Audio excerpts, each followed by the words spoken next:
Hi everyone, welcome to CP Commerce for You YouTube channel. This is useful for who are writing the exam TSI set in 2026. Today we are discussing about the complete counseling process of the 2026 TSI set anamata. First we have to register dates.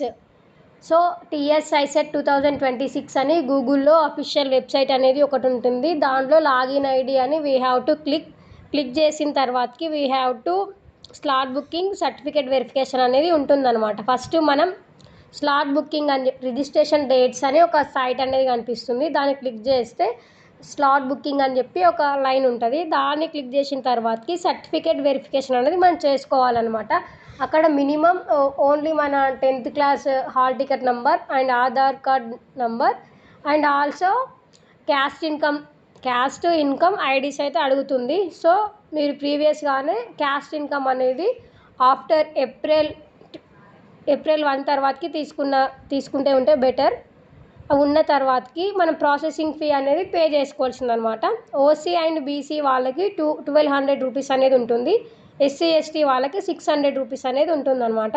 So మనం minimum amount అనేది pay చేసిన తర్వాతకి slot అనేది book చేసుకోవాల్సి ఉంటుంది అనమాట.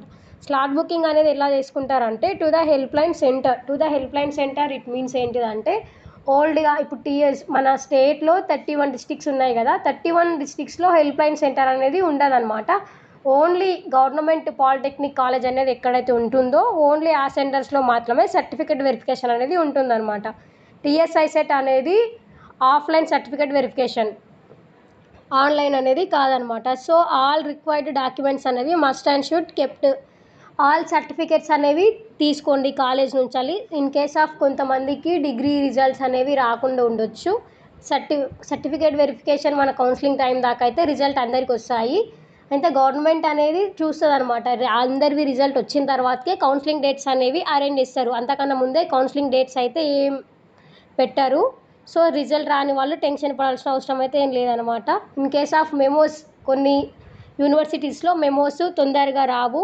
So 5 semesters అయిపోయిన తర్వాతకి 6th సెమిస్టర్లో ఇఫ్ ఇన్ కేస్ మీరు పాస్ అవుతే 6th సెమిస్టర్ మెమోలో మీ ప్రిన్సిపల్ దగ్గర college stamp and principal signature ఉంటే మన హెల్ప్ లైన్ సెంటర్లో వీ హ్యావ్ టు యాక్సెప్ట్ అనమాట. మనం డిగ్రీ పాస్ అయినట్టు వాళ్ళకి జస్ట్ ఒక ప్రూఫ్ ఇస్తే సరిపోతుంది మెమోస్ లేకుండా కూడా.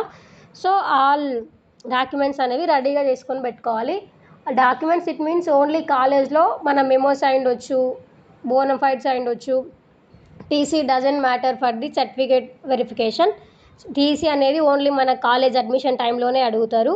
మన మెమోస్, బోనఫైడ్స్ తీసుకొని పెట్టుకోవాలి. అండ్ క్యాస్ట్ ఇన్కమ్ కూడా must and should. Caste income ఉంటేనే ఫస్ట్ ఆఫ్ ఆల్ మనకి స్లాట్ అనేది బుక్ చేసుకోవడానికి వస్తుందన్నమాట. సో స్లాట్ అనేది ఎట్లా బుక్ చేసుకోవాలంటే select the help line centre it means only government polytechnic కాలేజ్లోనే హెల్ప్ లైన్ సెంటర్ అనేది ఉంటుంది. మన nearby government polytechnic centre ఎక్కడ ఉంటుందో అక్కడ ఆప్షన్స్ అనేవి చూసుకోవాలన్నమాట. చూసుకొని we have to select that particular college. Select the date. Counselling dates అనేవి మ్యాక్సిమం 2 డేట్స్ ఇస్తారు, అంటే 2 డేస్ ఉంటుంది. మెంబర్స్ అనేవాళ్ళు దాదాపు 50,000 దాకా ఉన్నారు కాబట్టి 2 డేస్ సర్టిఫికేట్ వెరిఫికేషన్ అనేది అవుతుందన్నమాట. ఇది కంప్లీట్ ఆఫ్లైన్ అనమాట. సో డేట్స్ అనేవి మనం సెలెక్ట్ చేసుకోవాలి. సెలెక్ట్ చేసుకున్న తర్వాతకి 3 స్లాట్స్ అనేవి ఉంటాయి అనమాట. Morning slot, afternoon slot, evening slot. 3 స్లాట్స్లో మన కన్వీనియన్స్ మనం ఏదైతే టైంకి వెళ్తామో ఆ టైంని బట్టి we have to select the time slot అనమాట. దెన్ మనం సర్టిఫికేట్ వెరిఫికేషన్కి వెళ్ళేటప్పుడు ఆల్ ఒరిజినల్ సర్టిఫికేట్స్ అనేవి తీసుకొని వెళ్ళాలి. All certificates originals it means మన హాల్ టికెట్ అయ్యుండొచ్చు, ర్యాంక్ కార్డ్ అయ్యుండొచ్చు. ఈ 2 అనేది సాఫ్ట్ కాపీస్ ఉంటాయి. And memos 10th memos, inter memo, degree memos. In case of డిగ్రీలో మెమోస్ రాకపోతే 6th semester all semesters memos తీసుకొని వెళ్ళాలన్నమాట. Next bonafides up to 9 years bonafides. 7 years bonafide అనేది రిక్వైర్డ్ అనమాట. 7 years bonafides it means 9th class నుంచి up to degree దాకా మన bonafides అనేవి కావాలి. In case of some members degree అయ్యుండొచ్చు, ఇంటర్ అయ్యుండొచ్చు. ఓపెన్లో చేసిన ఫెలోస్కి అయితే మన వేరే బోనఫైడ్ ఒకటి అపియరెన్స్ సర్టిఫికేట్ అనేది ఒకటి ఉంటుంది. అపియరెన్స్ సర్టిఫికేట్ అనేది తీసుకొని వెళ్ళాలి. ఇన్ కేస్ ఆఫ్ సమ్ మెంబర్స్కి గ్యాప్ తీసుకొని ఉన్న వాళ్ళకి డిస్టెన్స్ సర్టిఫికేట్ కూడా అడుగుతారు. డిస్టెన్స్ సర్టిఫికేట్ కూడా తీసుకొని వెళ్ళాల్సి ఉంటుంది. Bona fides must and should. Hall ticket, rank card, all memos 10th to degree, and bona fides 9th class to degree దాకా క్యాస్ట్ ఇన్కమ్ కూడా ఆఫ్టర్ ఏప్రిల్ 2026 ఉంటే బెస్ట్. ఇన్కమ్ మాత్రం డెఫినెట్లీ ఆఫ్టర్ ఏప్రిల్ 1 2026 మాత్రమే ఉండాలి. రిక్వైర్డ్ డాక్యుమెంట్స్ అయితే ఇవి. సర్టిఫికేట్ రిసిప్ట్స్ మనం first ఇవన్నీ సర్టిఫికేట్ తీసుకొని హెల్ప్ లైన్ సెంటర్కి వెళ్ళిన తర్వాతకి వాళ్ళు ఒక రూమ్లో కూర్చోమని చెప్తారు. సేఫ్గా కూర్చోబెట్టిన తర్వాతకి వాళ్ళు ఫస్ట్ ఆఫ్ ఆల్ కొన్ని డాక్యుమెంట్స్ అయితే అడుగుతారనమాట. అన్ని డాక్యుమెంట్స్ కాకుండా ఓన్లీ మన hall ticket, rank card and also degree memo, Aadhaar card ఇవి మాత్రమే అడుగుతారు. అడిగిన తర్వాతకి మనల్ని లోపలికంటూ పిలుచుకుంటారనమాట. తీసుకున్న తర్వాతకి మనకి ఒక రిసిప్ట్ అనేది వస్తుంది అనమాట. వెరిఫైడ్ రిసిప్ట్ అంటే ఆఫ్టర్ వెరిఫికేషన్ అయిన తర్వాత you will receive a certificate అనమాట. మనకు ఒక నార్మల్ మెసేజ్ అనేది వస్తుందన్నమాట. లాగిన్ ఐడి అనేది వస్తుంది. లాగిన్ ఐడి వచ్చిన తర్వాతకి ఆఫ్టర్ వెబ్ ఆప్షన్స్ టైంలో we have to generate one password అనమాట. పాస్వర్డ్ జనరేట్ అయిన తర్వాతకి వెబ్ ఆప్షన్స్ డేట్స్ అనేవి వెబ్సైట్లో వస్తాయి. వెబ్ ఆప్షన్స్ వచ్చిన తర్వాతకి we have to login our పోర్టల్లో లాగిన్ చేసుకోవాలన్నమాట. అక్కడ only registration number, login ID, password అనేది ఉంటుంది. రిజిస్ట్రేషన్ నెంబర్ అనేది మనకి మెయిల్ వచ్చి ఉంటుంది. లాగిన్ ఐడి మనకు నార్మల్ మెసేజ్ ఉంటుంది. పాస్వర్డ్ అనేది మనం క్రియేట్ చేసుకుంటాం. వాటిని అన్నింటినీ యూజ్ చేసుకొని లాగిన్ ఐడిలో పోర్టల్లో మనం కాలేజెస్ అనేవి యాడ్ చేసుకోవాలన్నమాట. కాలేజెస్ అనేవి ఎలా యాడ్ చేసుకుంటామంటే మనకు వచ్చిన ర్యాంక్ని బట్టి we have to put that colleges. I means ఇప్పుడు whatever college you have to join first that college put as a first web option అనమాట. యాజ్ పర్ మన ప్రిఫరెన్స్ వెబ్ ఆప్షన్స్ అనేవి పెట్టుకోవాలి. మన ర్యాంక్ అనేది ఎక్కువ ఉంటే ఇన్ కేస్ ఆ కాలేజ్లో సీట్ రావచ్చు, మే నాట్ రాకపోవచ్చు. సో వెబ్ ఆప్షన్స్ అనేవి మ్యాక్సిమం ఎన్నైనా పెట్టుకోవచ్చు. అప్ టు 30 పైన కూడా పెట్టుకోవచ్చు. ఎవరైనా కూడా వెబ్ ఆప్షన్స్ ఎక్కువగా పెట్టుకోవడం బెస్ట్. ఎందుకంటే ఫస్ట్ ఫేజ్లో సీట్స్ అనేవి ఫిల్ అయితే సెకండ్ ఫేజ్లో కష్టం అవుతుంది.